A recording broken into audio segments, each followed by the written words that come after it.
Bienvenidos a su podcast La Espiral Perfecta.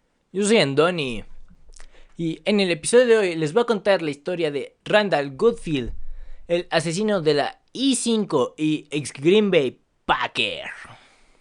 Empecemos con cómo llegó a ser drafteado por los Green Bay Packers en 1974 con la selección 428 en la ronda 17.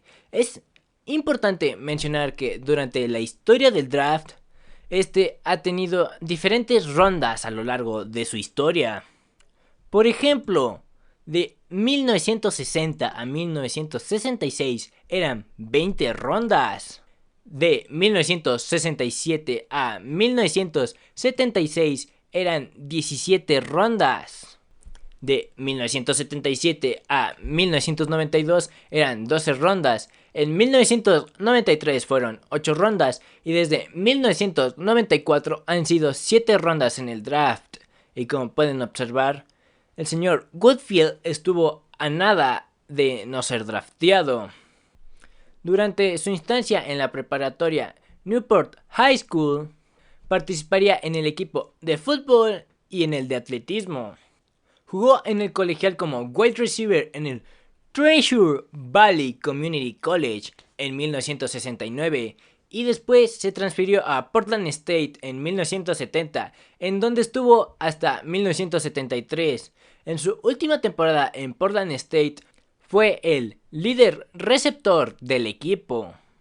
Su coordinador ofensivo Mike Branch lo recuerda como un atleta bastante bueno, muy rápido y con buenas manos, y corría buenas rutas. Su carta descriptiva decía que era un velocista, da apoyo como jugador de reserva, pero tiene potencial. Hizo un gran salto en la temporada pasada, convirtiéndose en un receptor de gran nivel y un gran bloqueador. Agarró más callo, teniendo un poco de acción como titular, promediando 19.4 yardas en 5 recepciones. Mientras que el director deportivo de Portland State lo describe como un gran jugador, gran atleta y un gran chico, mencionando que en lo deportivo nunca les causó problemas.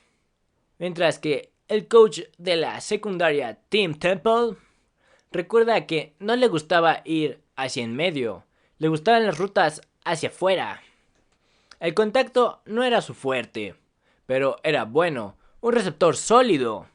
Me sorprendió cuando salieron a la luz todos sus problemas. Siempre nos guiaba al rezar. Pero claro, Goodfield no era el mejor. Charles Stoudemire platica que tenían un par de receptores mejores que Goodfield, quien se lesionó al inicio de temporada. La constante en Goodfield que todos remarcan era su velocidad y su habilidad para correr buenas rutas. También Stoudemire menciona que sus manos no eran las mejores porque solía tirar muchos pases. Otro de sus compañeros comenta sus limitaciones dentro del campo. En este caso, Scott Saxton no era nada parecido a una estrella en el campo, pero era un jugador sólido. Era atlético, pero sus habilidades en el campo no eran las mejores. Por eso todos estaban sorprendidos cuando los Packers lo draftearon. Explica que corría muy buenas rutas, tenía manos regulares, pero no le gustaba el contacto, no le gustaba que le pegaran. Así que pensábamos, ¿por qué draftearon a este tipo? Podía correr en un juego lodoso, pero su jersey estaría impecable. No iba por el balón si pensaba que lo iban a golpear. De cierta manera era un chiste para nosotros. Tal vez para los coaches era todo eso, pero para nosotros fue como de, ¿fue drafteado? ¿Estás bromeando? Cuando los scouts le pedían más información sobre Goodfield a su coach Ron Stratton, no decía más que su buena velocidad y lo bien que corría las rutas. También remarcaba su debilidad, no le gustaba que lo golpearan. Sea quien fuera, no le gustaba que lo golpearan.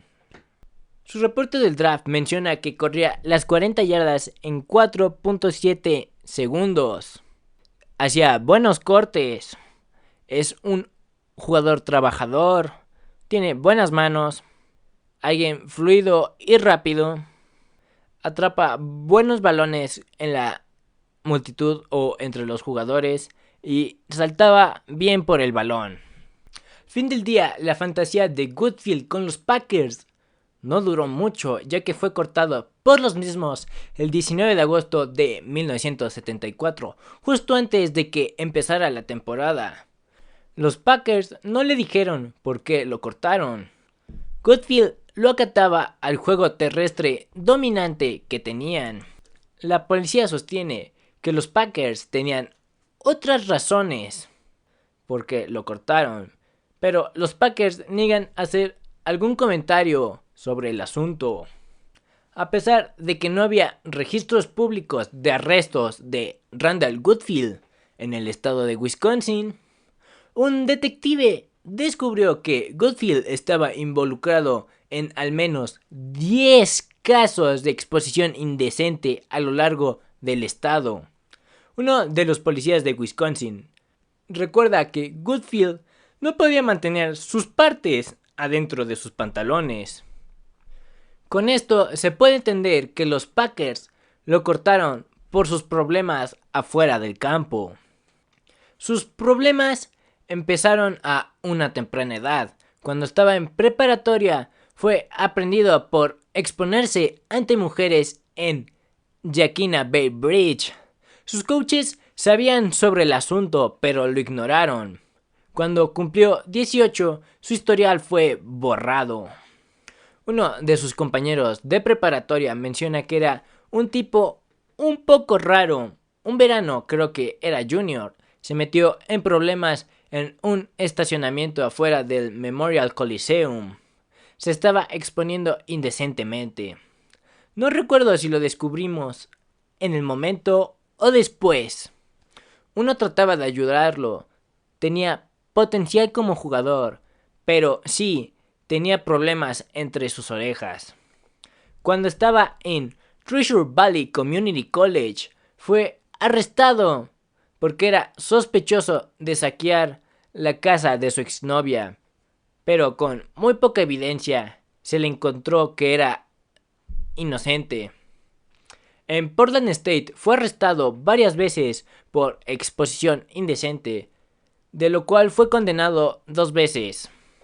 Su coach Ron Stratton, quien no reclutó a Goodfield, no se enteró de los arrestos hasta años después. Y menciona que si hubiera sabido, se lo hubiera dicho a los equipos de la NFL que estaban interesados en él. Uno de sus compañeros de universidad con quien compartía cuarto menciona que era un tipo bastante raro. No duerme, está despierto las 24 horas todos los días de la semana, como un hombre salvaje. Después de que fue cortado por los Packers, sus problemas fueron creciendo y adquiriendo mayor gravedad. En 1975 fue arrestado después de que varias mujeres en Portland fueron abordadas por un hombre con un cuchillo y las obligaba a tener sexo oral para después robarles sus bolsas. Se declaró culpable para reducir la condena de robo en segundo grado y fue puesto en libertad condicional en 1979. A partir de octubre de 1980 a febrero del año siguiente, 1981, asesinó, violó y robó alrededor de 44 mujeres. El nombre que adquirió fue el bandido de la I-5, Interestatal 5 y asesino de la I-5. Las víctimas del asesino de la I-5 tenían características similares: mujeres blancas, de estatura baja, adolescentes o en sus 20s. Las descripciones del asesino con Goodfield eran muy similares: un hombre atlético, armado con una revólver plateada de calibre 32, una Band-Aid en su nariz, secuestro, abusadas sexualmente y luego asesinadas con un estilo de ejecución. el oficial Dave Cominque de Marion County, Oregon, en donde una de las víctimas había sido asesinada, dirigió la investigación y desde el inicio tenía de sospechoso a Goodfield porque había estado en prisión por abusar de mujeres, porque conocía varias de las víctimas, conocía bien la I-5 y sobre todo porque encajaba en la descripción física que habían dado varios testigos. La policía lo interrogó el 5 de marzo de 1981. Buscaron en su residencia una casa que le estaba rentando a una familia y se encontraron con la evidencia que lo metería en la cárcel. La misma marca de cinta adhesiva con la que ataba a sus víctimas y una bala de calibre 32 en su mochila. Para el 16 de marzo tenía ya varias acusaciones de diferentes jurisdicciones en los estados de Washington y Oregon, que incluían asesinato, violación, sodomía, intento de secuestro, robo a mano armada y posesión de armas por un exconvicto. El 26 de junio, Randall Goodfield fue condenado por todas las acusaciones anteriores, sin la opción de pena de muerte en el estado de Oregon. Goodfield, que en ese entonces tenía 30 años, fue sentenciado a cadena perpetua más 90 años. En el mes de diciembre se le agregaron 35 años, cuando un jurado de Benton County lo condenó de sodomía y posesión de armas por un robo en un restaurante.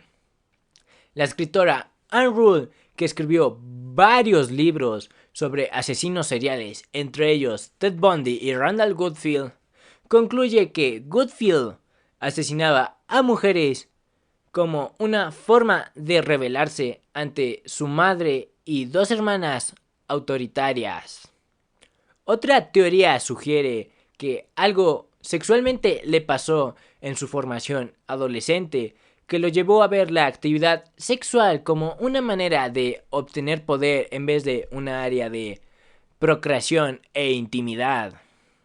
Espero que hayan disfrutado el episodio de hoy, que se puso un tanto macabro, pero abarca temas de la NFL y algo un poco más macabro como los asesinatos. En este caso, el señor Goodfield sigue recluso y esperemos que se mantenga recluso. Espero que lo hayan disfrutado. No se les olvide dejar un like, un comentario. Si les gustó, indíquenmelo, compártanlo y hasta el próximo episodio.